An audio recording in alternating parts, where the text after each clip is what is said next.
burner, virtual, credit cards, privacy, surveillance, and consumer controls. 1. Executive Summary. This report explains how conventional card payments expose consumer data to merchants, banks, and data brokers, defines burner, virtual, credit cards, and evaluates two representative providers as privacy mitigations. It outlines practical deployment steps and emphasizes that virtual cards reduce, but do not eliminate, surveillance and breach risk. Footnote. The section positions burner cards as a targeted control within a broader privacy posture, not a comprehensive cure. 2.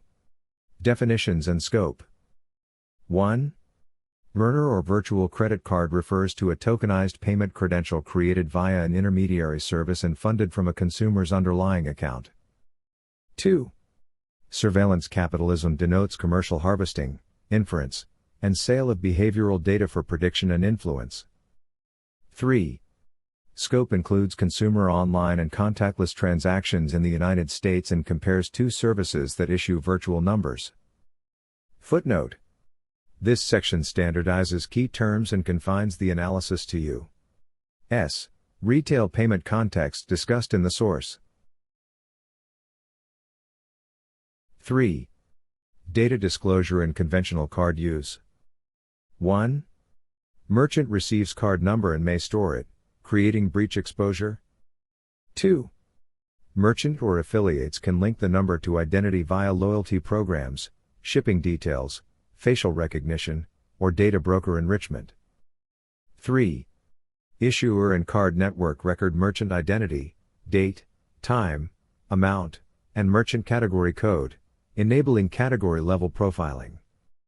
Footnote. This section details parallel visibility of merchants and issuers into consumer transactions under standard card rails. 4. Merchant category codes and behavioral inference. 1. Merchant category codes are 4-digit classifications assigned by networks to characterize goods and services. 2. Aggregated category patterns, e.g., grocery, fuel, lodging, alcohol, enable frequency and spend analytics that support marketing and risk models. Footnote. The section explains how coarse taxonomies still permit meaningful behavioral profiling. 5. Private brokers and government access pathways. 1. Data brokers can append names, emails, phone numbers, and addresses to card numbers and sell dossiers back to merchants. 2. Financial institutions monetize transaction data through broker channels. Reports also describe non-judicial sharing with public authorities. Footnote. The section highlights commercial redistribution and potential governmental acquisition of payment-derived data. 6. Historical evolution of retail payments. 1.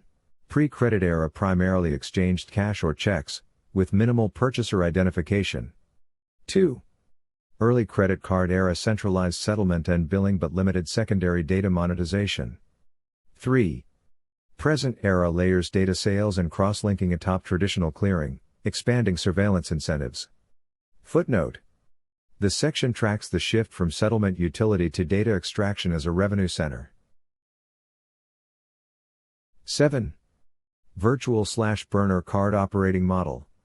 1. Consumer funds a virtual card issued by a privacy intermediary. 2. Issuer records only a payment to the intermediary, downstream merchant visibility is masked from the bank. 3. Merchant receives a distinct virtual number not readily linkable to the consumer's primary card or legal name. Footnote. The section describes how intermediated credentials compartmentalize visibility across counterparties. 8. Service profile, my pseudo, payments feature U.S. only. 1. Multi-tool privacy suite offering virtual cards, disposable emails, phone numbers, and private browsing. Plans range from free to annual tiers. 2. Virtual cards currently limited to the United States, iOS users may add cards to Apple Pay for in-store contactless acceptance. 3. Transactions include a fee, e.g., 2.99% plus 31 cents per use. $100 would incur approximately $3.30. Footnote. The section summarizes product breadth, geographic limit, wallet support, and peruse pricing. 9. Service profile, privacy. 1. Standalone virtual card provider with granular controls, spend caps, merchant locked cards, U.S. availability. 2. Links to checking accounts rather than credit cards, no domestic per transaction fee, foreign transactions typically incur about 3%. 3. Plan tiers from free upward, higher tiers permit everywhere cards compatible with Apple Pay, Google Pay, and Samsung Pay. Footnote. The section contrasts account funding, fee model, and contactless wallet integrations.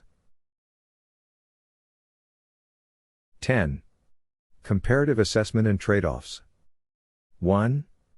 MySudo integrates multiple privacy channels but adds per transaction fees. Card funding may simplify budgeting. 2. Privacy. Com emphasizes payment controls, bank account funding, and low domestic fees. Plan choice governs contactless support. 3. Both reduce merchant side linkage and issuer side category visibility. Neither prevents device, browser, or shipping address tracking. Footnote. The section weighs integration, cost, and coverage against residual de-anonymization vectors. 11. Quick Start Guide. 1. Decide threat model, minimize bank profiling, reduce merchant linkage, or both. 2. Select provider based on funding source, fees, and need for contactless wallets. 3. Create merchant lock numbers per site, set monthly caps and auto-close on breach attempts. 4. Segregate emails, phone numbers, and shipping identities where lawful, avoid reusing identifiers. 5. Reconcile statements, rotate or close virtual numbers after one-time use or suspected compromise. Footnote. The section converts policy aims into discrete operational steps for immediate deployment. 12. Limits and complementary controls. 1. Virtual cards do not obviate device fingerprinting, IP logging, cookie tracking, or address-level linkage. 2. Additional measures include private browsing, tracker blocking, distinct emails and phone numbers, and minimal loyalty enrollment. 3. Legal obligations, tax, fraud, sanctions, remain. Users must honor terms and applicable law. Footnote.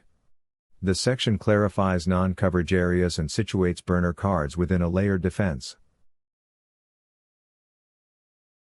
13. Conclusion. Virtual cards narrow the data exhaust of payment events by partitioning visibility among issuers, intermediaries, and merchants.